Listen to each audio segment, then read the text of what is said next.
Welcome to রসে বাঙালি channel. আমার চ্যানেলে আপনাদের স্বাগত। আজ করব আমি মতিচুর লাড্ডু। বেসন দিয়ে মতিচুর লাড্ডু করে দেখাচ্ছি। বেসনের এই মতিচুর লাড্ডু করার জন্য আমি এখানে 200 গ্রাম বেসন নিয়ে নিয়েছি। একটা কাঁটা চামচের সাহায্যে দানাগুলোকে ভেঙে নিলাম। এখন দিয়ে দিব শুধু জল, আর কিছুই দিব না। খুব ভালো সুন্দর একটা থিক ব্যাটার তৈরি করব। আমি এখানে মেপে মেপে দেইনি, যার জন্য আমি মাপটা বলতে পারবো না, কিন্তু যতটা আর কি প্রয়োজন হবে দেখে বুঝতে হবে, ঠিক সেভাবে করতে হবে। যেরকম করে আমরা কোনো বেসনের পকোড়া করতে যেরকম আমরা ঠিক রাখি, ঠিক সেরকম। খুব ভালো করে ফেটিয়ে নিতে হবে। দেখুন কালারটাও চেঞ্জ হয়ে গেছে, আর একটা স্মুদি টেক্সচার চলে আসছে। তো এটা আমি চেক করার জন্য এক বাটি জল নিয়েছি, জলের মধ্যে দিয়ে দিলাম 1 ফোঁটা। দেখুন কী সুন্দর উপরে ভেসে আসছে, তার মানে আমার বেসনটা খুব ভালো করে ফেটানো হয়ে গেছে। আর যদি এটা ডুবে থাকতো তাহলে বুঝতাম যে এটা ফেটানো হয়নি, আরও কিছুক্ষণ টাইম ফেটাতে হবে। তো এই পর্যায়ে আমি একটা গ্যাসে প্যান বসিয়ে দিলাম। তো প্যানটা গরম হয়ে গেছে, দিয়ে দিব আমি এখানে বেশ কিছুটা পরিমাণে তেল। আমি এখানে হাফ লিটার তেল নিয়েছি, পুরোটাই দিয়ে দিলাম। এখন আমি যেমন তেমন শেপ দিয়ে বেসনের পিঠাগুলো ভেজে নিব। পিঠা বলেন বা বড়া বলেন, বেসনের বড়াগুলো ভেজে নিব। এখন বেসনের বড়াগুলো সমস্তগুলোই এভাবে করে ভেজে নিব। আমি 2-3 বারে ভেজেছি।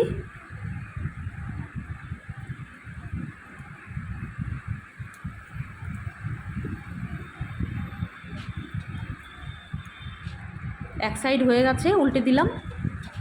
ঠিক এরকম করেই ভেজে নিব বাকিগুলো। খুব বেশি লালচে করতে হবে না, ওপরটা যেন ক্রাঞ্চি হয় আর ভেতরটা সেদ্ধ হলেই হবে।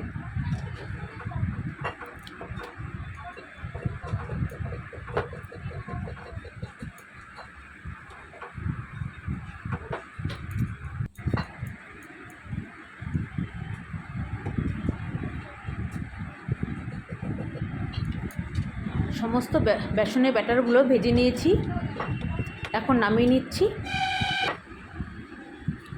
এটা নামিয়ে নিয়ে বেশ একটু টাইম ঠান্ডা করে নিব। ঠান্ডা করে আমি সব ভেঙে ভেঙে মিক্সি বাটিতে দিয়ে দিচ্ছি।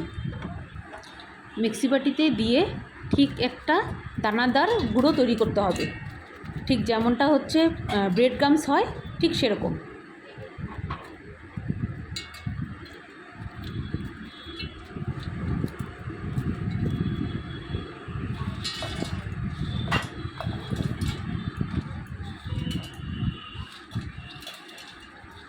সম্পূর্ণ একবারে দিয়ে দিলাম। এখন একটা দানাদার গুঁড়ো তৈরি করে আনি। দেখুন খুব ভালো একটা দানাদার গুঁড়ো তৈরি হয়ে গেছে। এখন আমি গ্যাসে একটি কড়াই বসিয়ে দিলাম। কড়াইটা গরম হয়ে গেছে, দিয়ে দিলাম এখানে আমি 1 বাটি জল, আর দিয়ে দিব আমি আধা বাটি চিনি। আমি আমার টেস্ট অনুযায়ী মিষ্টিটা ব্যবহার করেছি, আপনারা চাইলে কম বা বেশি করতেই পারেন।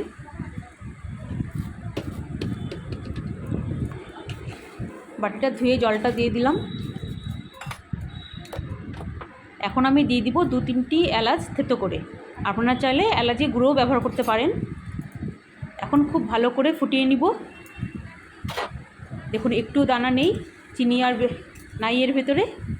তো খুব ভালো করে গলে গেছে। এখন দিয়ে দিব আমি একটু ফুড কালার। আমি এখানে অরেঞ্জ ফুড কালারটা ব্যবহার করেছি, কিন্তু অল্পটুকু দিয়েছি জন্য খুব সুন্দর একটা কালার আসছে। আপনারা চাইলে ডিপ করেও করতে পারেন, আর একদম হালকা করেও করতে পারেন।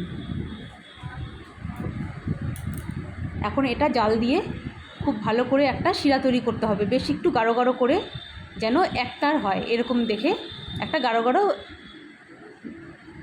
শিরাটা তৈরি করে নিলাম। কিছুক্ষণ নাড়লেই হয়ে যাবে। আমি একবার চেক করে দেখেছি, তো তখন হয়নি, তো আর একবার দেখছি। দেখুন এখন একতার হয়ে গেছে। এই পর্যায়ে আমি এখন গ্যাসের ফ্লেমটা একটু লোতে রেখে দিয়ে দিচ্ছি ঘি। 1 চামচ ঘি দিয়ে দিলাম। ঘিটা খুব ভালো করে মিশিয়ে নিলাম। এখন দিয়ে দিব বেসনের ওই যে গুঁড়োটা করে রেখেছিলাম সেই গুঁড়োটা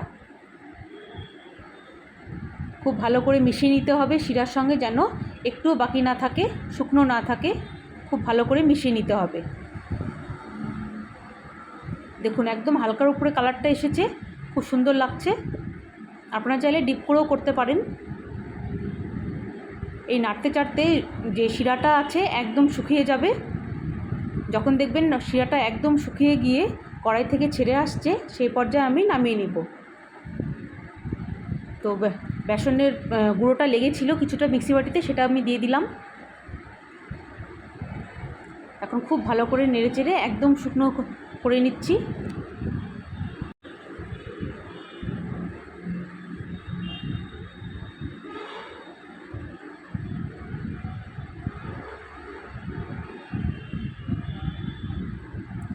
একদম শুকিয়ে গেছে, একটুও আর রস নেই,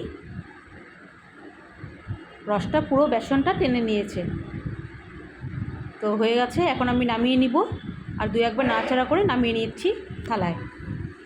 তো থালায় নামিয়ে নিয়ে একটু ঠান্ডা করতে হবে।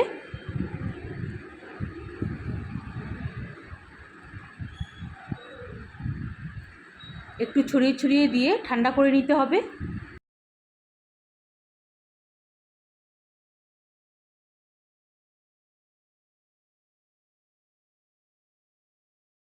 এখানে কোনো ঠিক এরকম করে হাত দিয়ে চেপে চেপে লাড্ডুর শেপ দিয়ে নিতে হবে। খুবই সহজভাবে করে দেখালাম বেসন দিয়ে মতিচুর লাড্ডুর রেসিপি। যদি রেসিপিটা ভালো লাগে please like share and comment করবেন, আর অবশ্যই সাবস্ক্রাইব করবেন প্লিজ। আপনাদের কাছে অনুরোধ রইল।